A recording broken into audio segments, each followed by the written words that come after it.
So in the previous lecture, we have seen that if the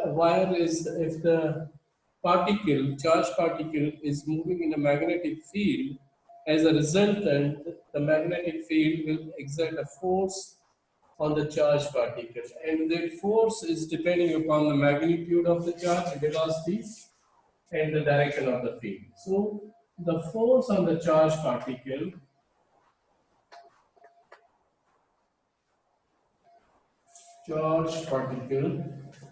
is F is equal to Q V cross B. This is the force on charge in a magnetic field.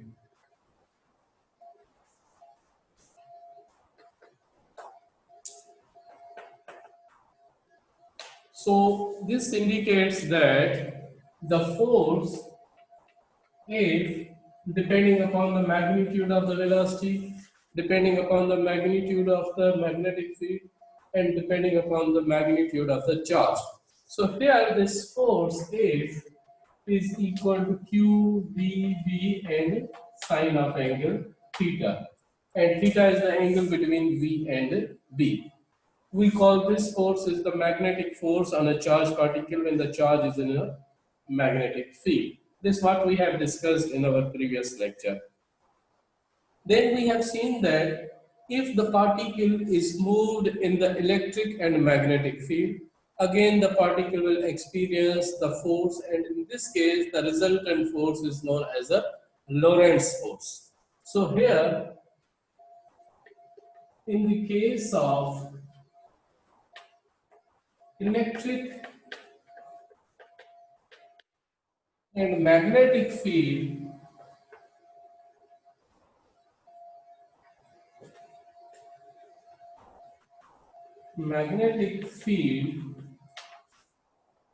the force on the charge is known as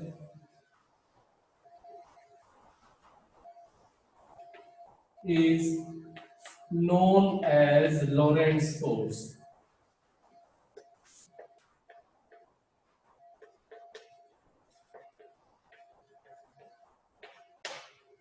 So this Lorentz force F is equal to Q, magnitude of the charge, E plus V cross B. So the Lorentz force F is the sum of the electric force plus magnetic force. So it means this Lorentz force A is the sum of electric force plus magnetic force. So this QE is the force on the charged particle when the charge is in the electric field, and this QV cross B is the force on the charged particle when the charge is in the magnetic field. So the total force is known as a Lorentz force. So now here in this our previous lecture, this is the review of our previous lectures. So what we have seen that if the moving charge is in the electric field or in the magnetic field, it will experience the force. If it is in the electric field, the force is known as the electric force. If it is in a magnetic field, the force is in the magnetic field force. If it is in the both fields, the force is known as a Lorentz force. So now again, the question is that when the charge is in motion, will it generate its own magnetic field? Because the force is experienced on the charged particle, magnetic force experienced on the charged particle, because the charge is in motion. So is it possible that the moving charge can generate its own magnetic field? So the answer is yes. The moving charge can produce a magnetic field around the motion of the charge, and that magnetic field is described by the law known as a Biot-Savart law, and another law is known as a Ampere's law. So in this lecture, our focus is how to determine the magnetic field of the moving charge using Biot and Savart law. So here,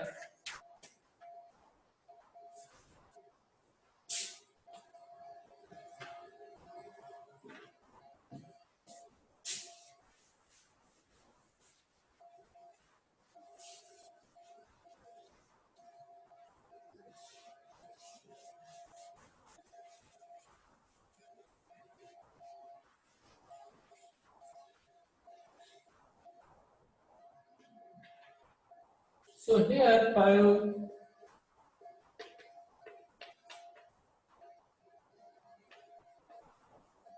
now. So according to the Biot-Savart law, if the charge is in motion, this is the charge Q. If the charge is moving with the velocity v, it can generate its own magnetic field around it. If the charge is moving, it will generate a magnetic field around its motion. So here, at any distance, let's say this is the point P, which point P is designated by a vector which we call it as a position vector, and this position vector at a point P is making a certain angle phi with respect to the direction of the motion of the charge or with respect to the velocity. Then we have to calculate the magnetic field. The magnetic field is around the motion of the charge. If the charge is moving in this direction, the magnetic field will be around it. The magnetic field will be around it. So this will be the direction of the magnetic field. We say this is the B. So B is the magnetic field produced by the moving charge. So we have to look at how much the magnetic field is produced at a point P due to the motion of the charge. This point P is located at a distance R. This R is a position vector which identifies the position of a point P where we want to calculate the magnetic field. And this position vector is making a certain angle phi with respect to the velocity of the charge. So according to the Biot-Savart law, the magnitude of the magnetic field is directly proportional to the magnitude of the charge. It means if the magnitude of charge is high, is large, then the field will be the much stronger. So the magnetic field is directly proportional to the magnitude of the charge. The magnetic field B is directly proportional to the velocity of the charge. It means if we increase the velocity, the magnitude of the field produced by the moving charge will also increase. If we double the velocity, magnetic field will be double. If we double the magnitude of the charge, the magnetic field will be double. So the magnetic field is directly proportional to the magnitude of the charge. The magnetic field produced by the moving charge is directly proportional to the velocity of the charge. So here this B is directly proportional to the Q V cross unit vector divided by distance square. So this indicates that R is the distance from the moving charge. It means if the distance increases, the magnitude of the field decreases. This is the distance from the moving charge. It means if we increase the distance from a moving charge, the strength of the magnetic field decreases with R square. This is the unit vector which indicates the direction of the position vector where we want to calculate the magnetic field. So B is equal to the proportionality is replaced by some constant factor K, A into Q V cross unit vector R into R square. So this B is equal to K Q V cross into unit vector is equal to Q cross vector upon Q V upon R cube, because this unit vector is equal to vector divided by the magnitude of the vector. So instead of a unit vector, I have written a vector divided by magnitude. So R square into R gives you the R cube. So here this equation can be written as B is equal to K V Q V into sine of angle phi upon R square. So this sine of angle phi is the product of these two. Its product is equal to, like you know that what is the product of A cross B? A cross B is equal to AB sine of angle theta, and theta is equal to, or phi is the angle between them. If we say that this is the velocity vector V into unit vector R is equal to V R is a unit vector, its magnitude is 1, so you don't need to write it V sine of angle phi. Because here V is a vector, instead of A we have a vector V. Instead of a V we have a vector position vector. And position vector is a vector whose magnitude is 1, which only identifies the position of the object where you want to calculate the magnetic field. So here its magnitude is 1, so if you multiply with 1 there will be no change in the equation, so you don't need to show it here. So V sine of angle phi, V sine of angle phi. And this A is the constant which is equal to mu naught upon 4 pi. This is constant and its value is 10 raised to power minus 7 and its unit is equal to Tesla meter per ampere. This mu naught, you know that mu naught is the permeability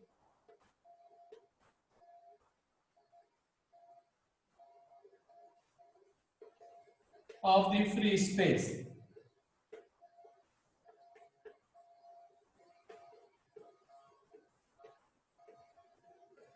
So here mu naught is equal to, by cross multiplication, is equal to 4 pi into 10 raised to power minus 7 Tesla meter per ampere. So this is equal to the mu naught. So this is the way how the magnetic field, if you plug in the value over here, then B is equal to mu naught upon 4 pi, which is the K Q V sine of angle phi upon R square.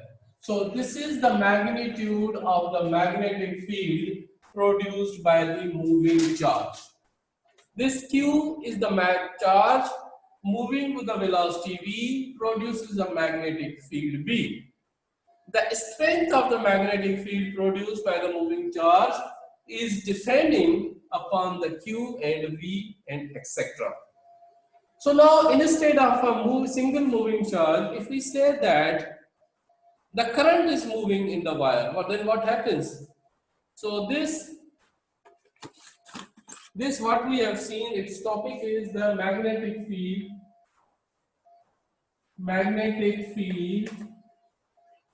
of the moving charge.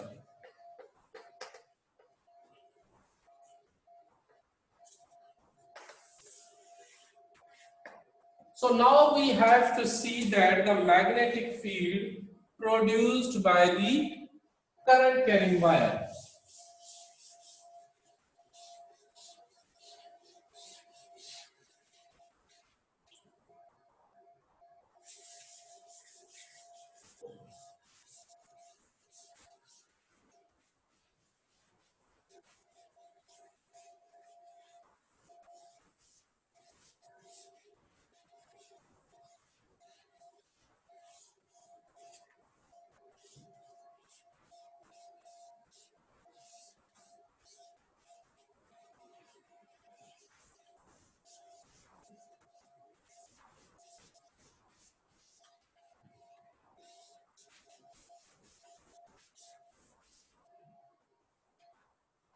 Magnetic field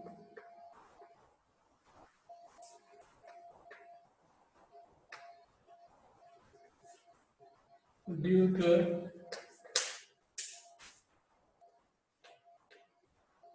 current carrying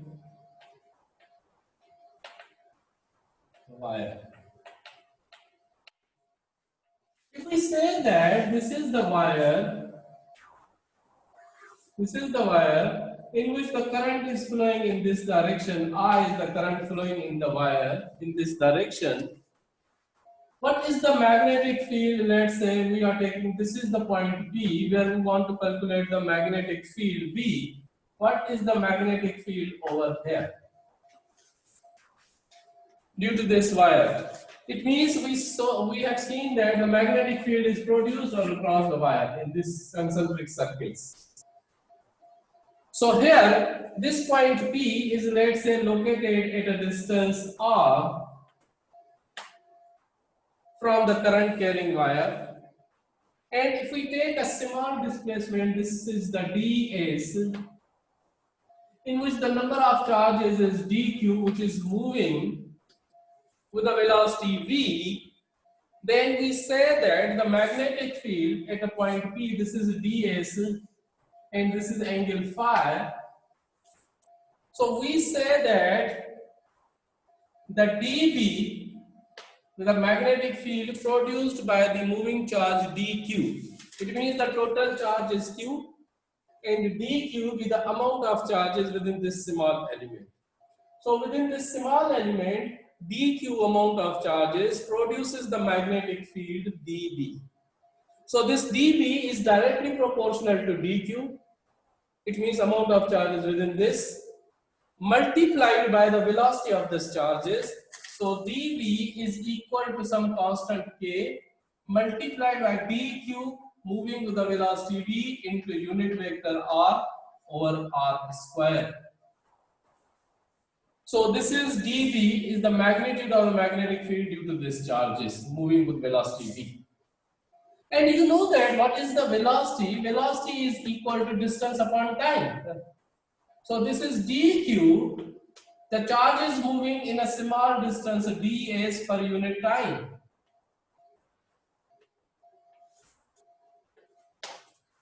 ds over dt is the velocity.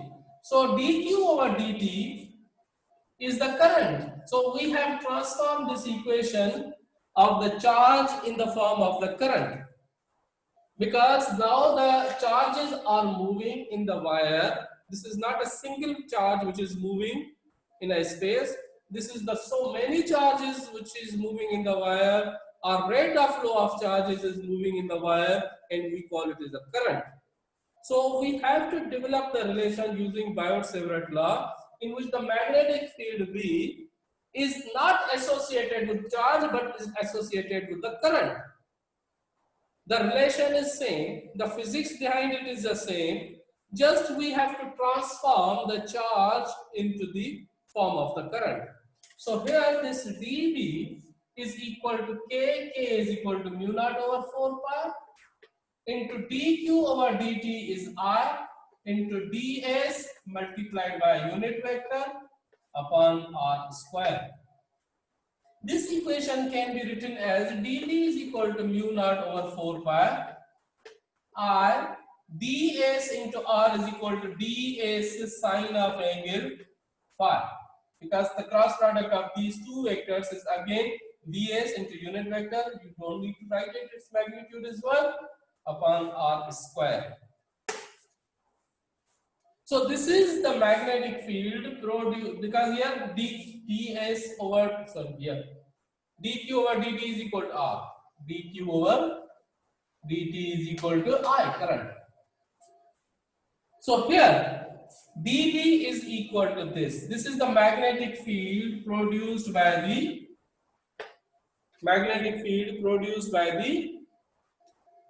moving charges, or magnetic field produced by the current.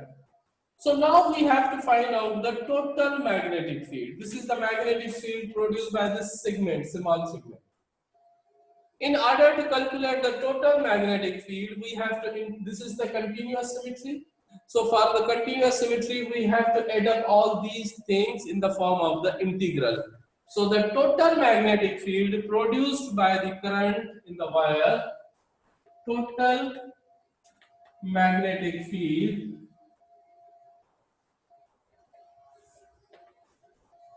produced by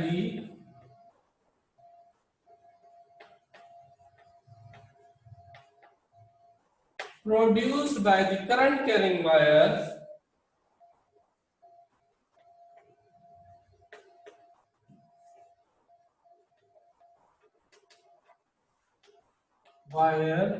is integral over this dB is equal to B is equal to integral mu naught over 4 pi I ds over I ds sine of angle phi upon r square. This can be rewrite as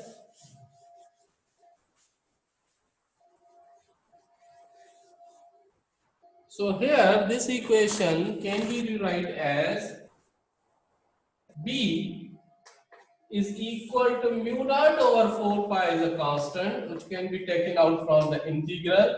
I is the constant if the current is the steady state or uniform current. So I can be taken out from the integral. D is sine of angle theta upon r square. So this is the magnetic field produced by the current carrying wire. It means the magnetic field produced by the current carrying wire is directly proportional to the magnitude of the current. So now in the case of a straight wire, this is not a complete straight wire. But in the case of the straight wire, then what happens? In the case of the straight wire, in the case of the straight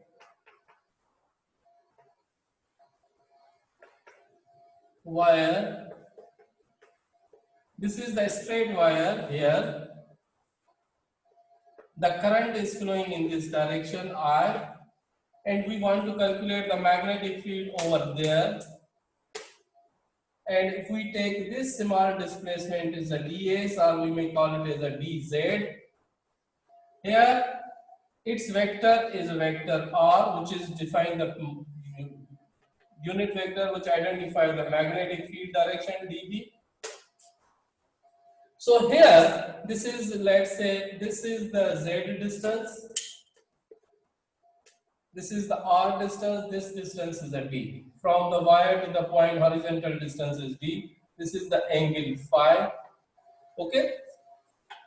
So we have to look at, in the case of the straight wire, if the wire is straight, then how much is the magnetic field? Then what is the relation of the magnetic field produced by the straight wire here? Here, in this straight wire, our relation this becomes here is equal to, this is the dz or ds, this is ds or dz. We have to use this triangle here, the sine theta or sine phi is equal to the, from the triangle, from the figure, sine phi is equal to sine pi minus phi, and this is equal to the d upon r. Sine phi is equal to d upon r. This is the phi, okay? This is the phi, and this angle is, let's say, theta. So this is complete is the 180 degree, or you may call it as a pi. If we minus this, minus pi is equal to this angle. So sine theta is equal to, this is the perpendicular and this is the hypotenuse.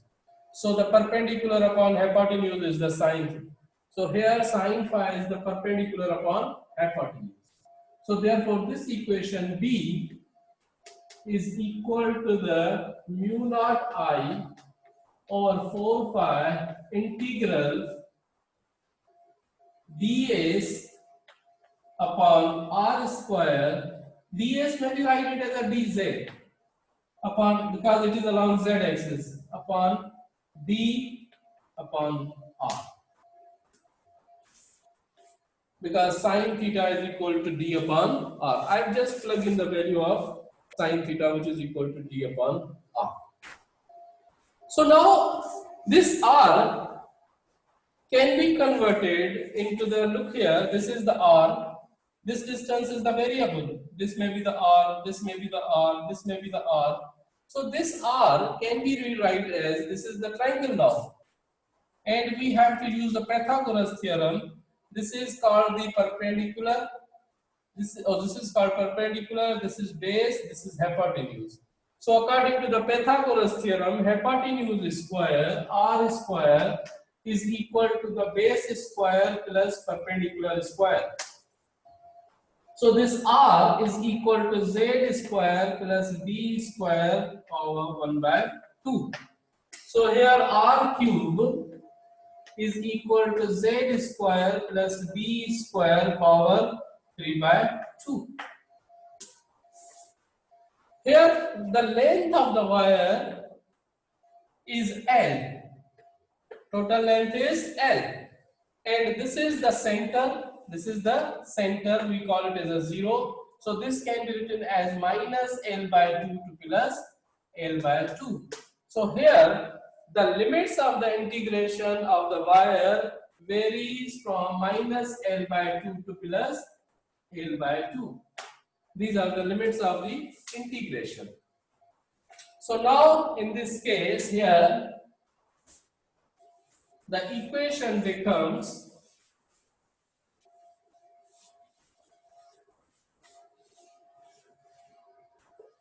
here the magnetic field B is equal to mu naught I over 4 pi into integral minus L by 2 to plus L by 2, because the limits of the integration varies from minus L by 2 to plus L by 2, d upon r cube into dz. D upon r into r cube into dz is called integral over dz. This is dz is varying. This is the length of the wire and this is the dz. This is dz and sum of all dz gives the integral over dz. So here r cube b is equal to mu naught I over 4 pi integral from minus L by 2 to plus L by 2.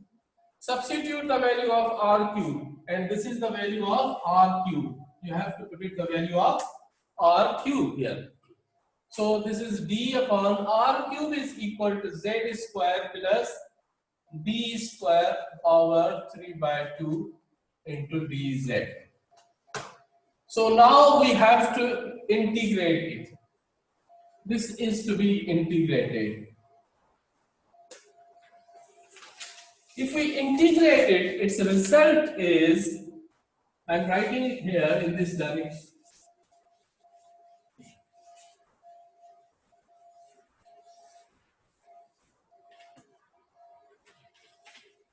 Here, B is equal to mu naught I over 4 pi.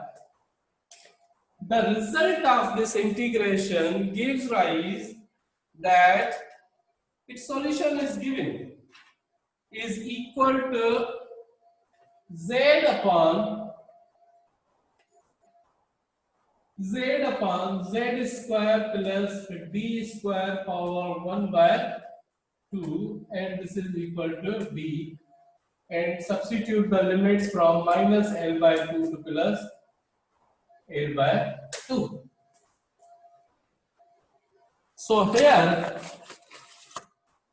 this b, substituting the limits, b is equal to mu naught I over 4 pi d, z is equal to L by 2, z is equal to L by 2, L square upon 4, b square power 1 by 2 minus this limit minus L by 2 divided by L z square means L by 2 square, L square upon 4 plus b square power 3 by 1 by 2.